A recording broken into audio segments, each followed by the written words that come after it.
Morning guys.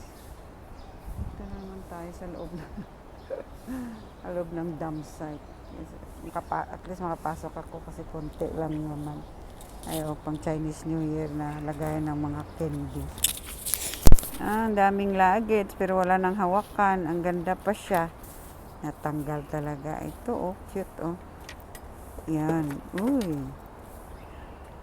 Yan pa gaganda pa ng kulay. Ito talaga nilalaslas. Ewan ko ba anong ginagawa nila. Nilalaslas.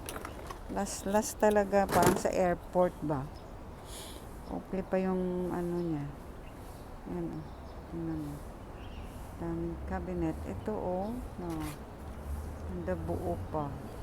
Paisan. Ito rin. Buo pa siya. Saka yun. Mattress. Ayan, mattress din. Ito